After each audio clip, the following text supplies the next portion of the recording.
So I'm a transplant who's fallen in love with Rochester. I'm from New York City, and I see so many of the things that Rochester can be, yet a lot of people in our community get in the way. Richard wrote this great article, and he's kicked around this concept for a while, and so he put it into print, and once you put it out there, you got to make things happen. We have a bunch of Facebook pages that the urbanist community share and exchange ideas, and someone posted a photo of a city in California that had a crosswalk with keyboards in it and complained that we don't have something like that. And I was a little inspired and irreverent at the moment. I said, the only reason we don't is because no one did it. And so people began to attach themselves to it and believe in this is something that can get done. He reached out and said, hey, let's do this. So we start the process, we're all got our paintbrushes in hand, we're ready to make this happen. Then you hit your first obstacle of like, okay, well, who's really going to pay for this? How's this going to happen? And you're like, okay, well, we're going to go back to the lab and figure that out. Try to figure out how to do it. You get suited up, you get that figured out. Next obstacle is, this institution may not enjoy what's happening there, so you have to get their okay, and this other institution's okay. So it's like, okay, let's work on getting that, which became a heck of a lot tricky and touchy. It was very, very touchy as to maintenance and direction, who's going to take care of it. It's a public street. Let's really think about this. It actually did hit a point. It hit a point where Richard and I were having a conversation, and it's like, it's at this point where it's like, what do we do? What do we do? It's really seeming like this is not going to happen. People must remember, this is Main Street. And as it turns out, after the fact, I realized this is the middle of a campus for a college called the Eastman School of Music. What we did is we had proposed to repaint the entire center point of the Eastman School of Music. And so we started to gain some momentum once again. The tides began to shift. People began to get on board, even though they might have been a little bit apprehensive at first of doing so. I can't imagine an easier process than the one I experienced dealing with the city. They were totally open to this, promoting arts and culture, but then we met resistance along the way. Yes, there are a lot of fence sitters who were actually facing the other direction, not looking directly at us and understanding what the potential of what this actually was for the city of Rochester, what sort of mark this would place on the city of Rochester. We moved forward with days. There's like, this day, no, can't do that day. This day, no, can't do that day. Can we do this day? No. Well, it's going to rain this day, and this day, and that day. Okay. Have a small window to do it, 6 hours, and it had to be dry. It couldn't rain the night before even. It's like, when are we going to get this thing done? But luckily, or whatever being, entity, universe, it was all in line. All the stars were in line, and it gave us a particular day and time. It said, this is when you shall do it. I said, we're going with it. So we meet up early morning. We got the street closed, which was another thing we had to get through, and making sure that the police would close off the street for us.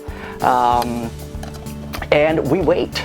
We paint and we wait for people to show up, because one of the things when you're doing public art, public engagement, and you're asking folks to be a part of it, you may have one person or you may have 100 people. So you have to always design and think about, what if no one actually shows up? Or like Richard, we got a lot of work to do if no one actually shows up. What brought you here today?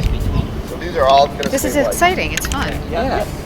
Upon reflection, after all this work, and I had 6 of the most enjoyable hours of my life, out there painting, doing the base coat, the touch-up work, handling the crowd, greeting the police officers, arranging coffee, iced tea that was brought to the Y. Did I realize what we accomplished? Looking back, I could realize that it was having the naysayers and people that were kind of not on board or couldn't see the full picture of what it could be was actually an excellent thing. It helped to solidify our mission and really get this done. We were like, we're going to do this regardless, no matter what. And it's one of those things where people really couldn't see the benefit or what it would actually do. But most people saw a problem. And it's like, the problem is you seeing the problem. If you can move past what you think is a maintenance issue, what is it's going to disturb someone's, whatever it may be, walk across the street. So it's like these simple things where you're like, oh, come on. Even when it happened during our festival event, our jazz festival event, even folks that were part of that event couldn't foresee what it would actually have done for them as well. So we get this piece done everywhere. First We go up on the rooftop of a building, we take a look at it. There are folks that are getting ready to cross the street, and we're like, oh my God, here they come, and they don't cross on the crosswalk. They jump into the street because they're afraid to cross on the crosswalk because they think it's so wet and cool. So we're like, no, walk on it. So we force them to walk on it, and they danced across and had a great time. Let's say we jump forward 48 hours, and it's all a buzz of Composers Crossing during this jazz festival. People are taking photographs, people are taking their senior pictures, people are performing. It's now become a venue in itself for young people, old people. They're like, hey, this is cool, and we're going to perform, we're going to dance on it, we're going to lay on this, we're going to do all kinds of things we can. Anyone could be engaged in this. 48 hours later, Richard gets a call from the Washington Post. They want to talk about this street crossing, this crosswalk, Composers Crossing. We both do our interviews, make it happen. You know, hours later, a couple of days later, 72 hours later, it hits the Washington Post. Oh, what doesn't that spike up everyone's interest? So all those naysayers and everyone else who didn't want to really take the time or thought it was going to be a problem, we're like, hey, this is awesome, this is fantastic. We're going to put pictures here, put pictures there. Everyone enjoys it. It actually gave the festival itself, it gave it a national boost. So it gave it attention across the nation as to having this playful, interactive, and safety, first and foremost, safety for pedestrians crossing the street crosswalk. So it became something much bigger than, you know, oh, you're just slapping paint on the street. It became a community connector where we brought in people from, you know, 8 to 80 to actually paint this crosswalk. It became an attraction. It was a destination during one of our biggest draws in downtown, which I would say draws, I don't know, I'm going to shoot a number out there.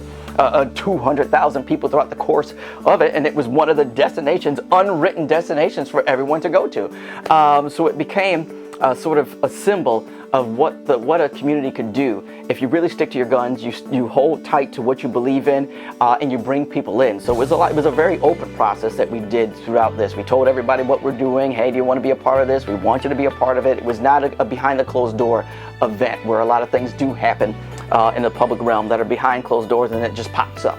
No, this was not the case. We made connections through the D&C, television. People were there and said, yes, we want you to be a part of this. We want to have your mark and your name in the middle of our downtown.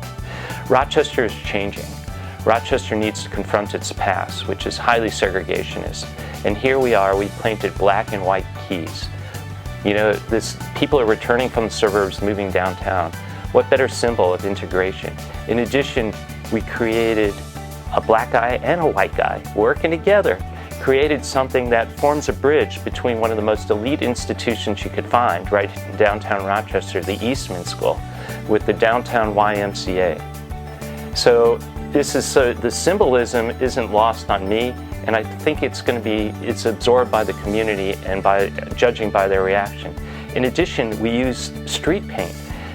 Any hint of sunlight, and the artwork glows, it glimmers, and I get to cross that street more than once, oftentimes a half a dozen times a day, because that's my neighborhood.